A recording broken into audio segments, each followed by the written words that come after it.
આ તરફ વિધાનસભાને બોમ્બથી ઉડાવી દેવાની ધમકી મળી છે। ધમકી મુદ્દે જિલ્લા પોલીસ વડાએ નિવેદન આપ્યું છે। સવારે 8:30ની આસપાસ વિધાનસભામાં ઈમેલ આઈડી પર મેલ આવ્યો હતો।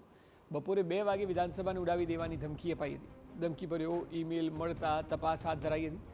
પોલીસ એસઓપી મુજબ આખું વિધાનસભા પરિસર ખાલી કરાવાયું હતું। તપાસ બાદ કંઈ ન જણાતા 10 કલાકે વિધાનસભા શરૂ કરાઈ। સમગ્ર મામલે ગુનો દાખલ કરીને તપાસ હાથ ધરાશે।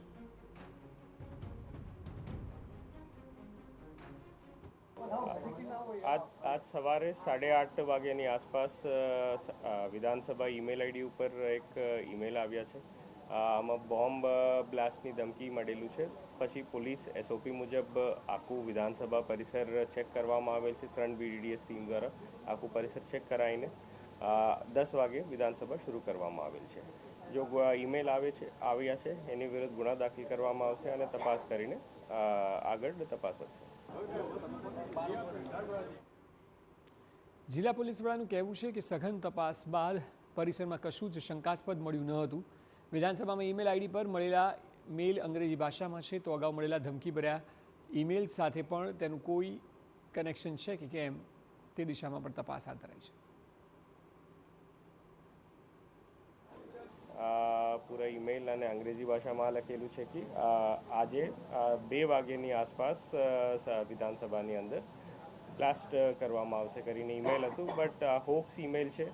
બધી વિધાનસભા પરિસર પોલીસ ચેક કરી લીધું। એવું કોઈ મટીરિયલ શંકાસ્પદ મળેલું નથી। એને કોઈ પહેલાંવાળા ઓફેન્સ સાથે કોઈ લિંક છે, તપાસ હવે કરવામાં આવશે। તપાસમાં કંઈ હાથ આવશે તો મેં આપને જાણ કરશે।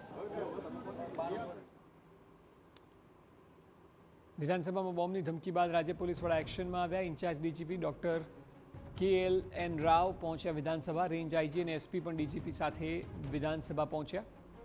ઉલ્લેખનીય છે કે ધમકીને પગલે આજે વિધાનસભા ગૃહની કાર્યવાહી 9 વાગે શરૂ થઈ શકી નહોતી।